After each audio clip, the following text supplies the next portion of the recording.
Good evening. Tonight I'm going to talk about the end of service.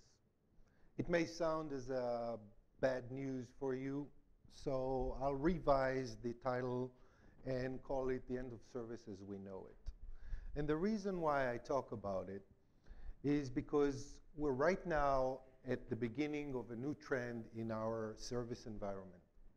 Actually, I was involved for many years with studying of management, and the more and more I studied management, I found out that I actually study mismanagement, and what I see around me in a lot of businesses, in service organizations, I see mismanagement more than I see management. But before we go to the bad news, or if you wish, you can call it not so bad news, I'm going to start with some good news. The good news is that we live in post-industrial society. We have good products. Our products are of high quality. And we also have improving service. The service that we get, the products that we get are generally good. And more than that is that service becomes an important element in our life. Service is a differentiator. Some companies would give us better service. Some companies would promise us better service. Some companies even promise us service is an ultimate commitment, and they will always tell us that it's 100% guaranteed, service guaranteed, or your money back.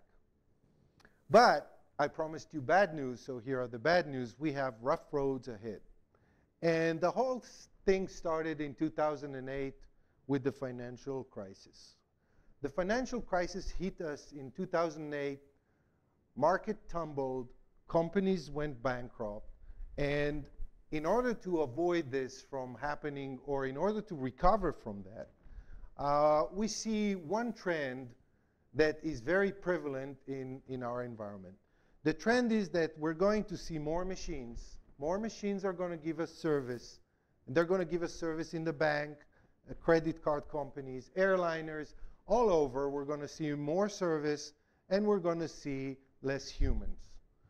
So with this trend of more machines giving us service and less humans, the first thing we have to understand is, what do we get from humans?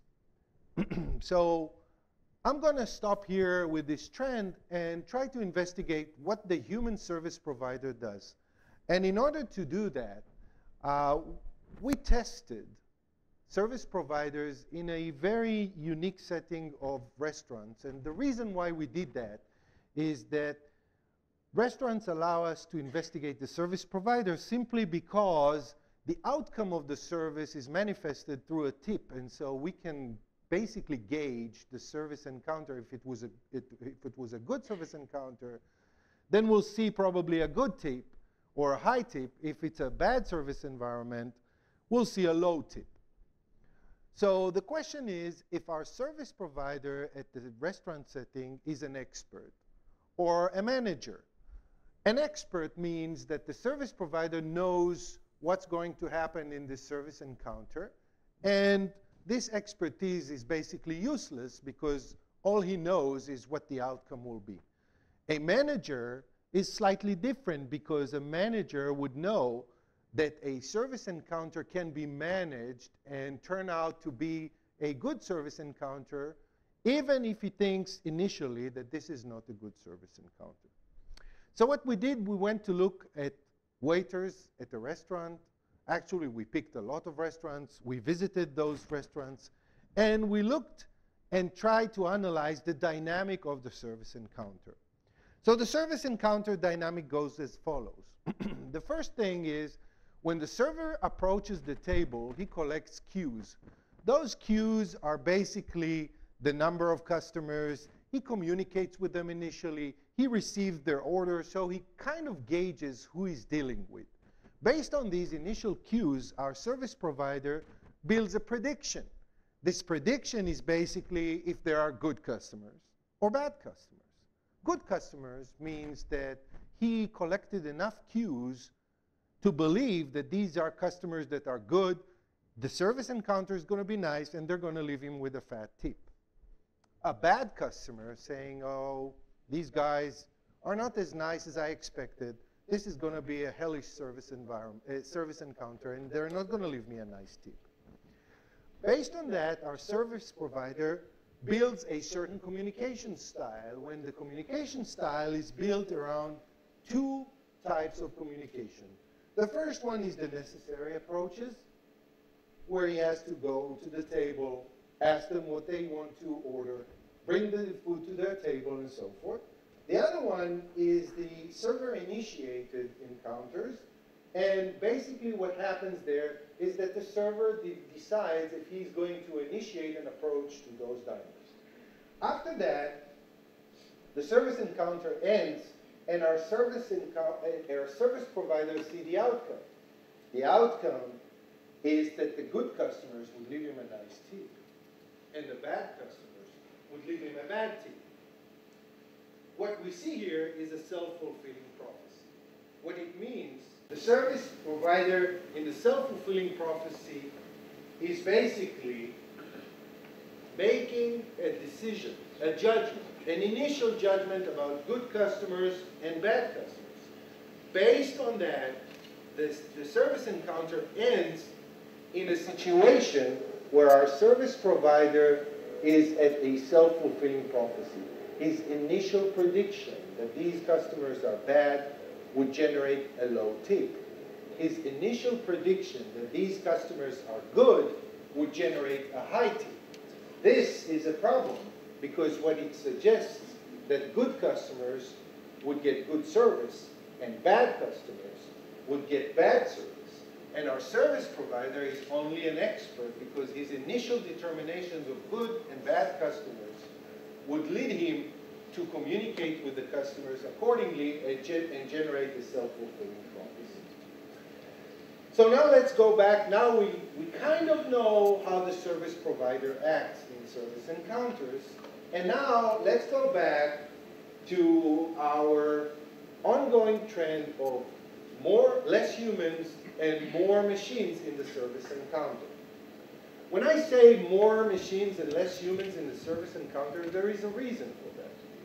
When you look at the statistics, the service transactions, you see that an average service transaction in the United States costs about $7.50. If you use this service encounter and you conduct it via a call center in a developing country such as India, then the service encounter would cost about $2.50. But if the service encounter is automated, then it's going to cost about 75 cents. So I can tell you right now that as time goes on, you're going to see more machine and less humans dealing with you when you need service. So what's going to happen? Just as a side note, look at that.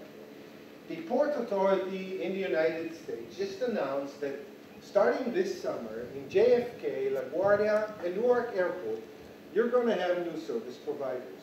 Those service providers are going to be holograms. Holograms that are going to give you service. The nice thing about these holograms is that they never call in sick. They work for very low pay. They speak 25 to 75 different languages. By all means, that's almost the ultimate employee. So now, when you see the trends of more machines and less people, let's try to imagine what would happen on the next service encounter. The dynamic is going to be as follows. An automated service provider will try to give you service.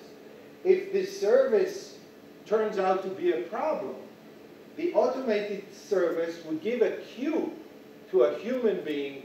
The human being is going to receive a cue that he is about to deal with a problematic customer.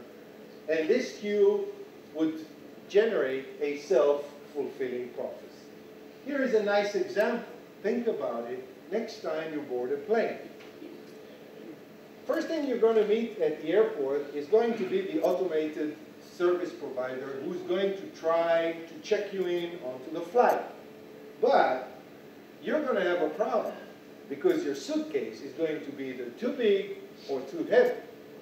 The machine who cannot check you in is going to call a service provider. The service provider is going to be armed with a queue that says, here is a customer you're going to take care of, and this customer does not fly with us too often. Moreover, this customer never read our detailed instructions about luggage. So the service provider is going to come armed with the initial cues that he's going to deal with a problematic customer, and guess what? He's going to ask you for $100. And you're going to argue, and you're going to pay the $100 and go on and try to board your plane. You're going to be mad. Our service provider is going to understand that he's a true expert because his initial cue that he's going to deal with the problematic customer basically evolved to a true event where he actually dealt with the problematic customer. The idea worth spreading. The first thing we have to do is reconfigure our machines.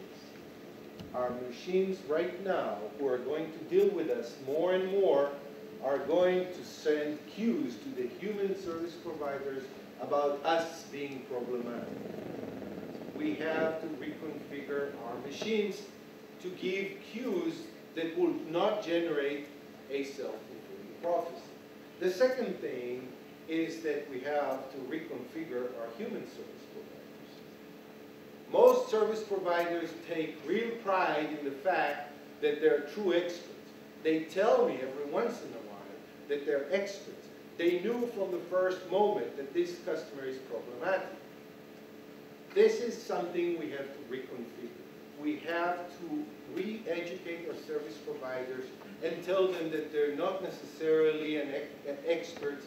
They should be managers of the service encounter. They should reverse this initial prediction that they have of a problematic customer and reverse it and manage the situation so that the outcome would be good for us.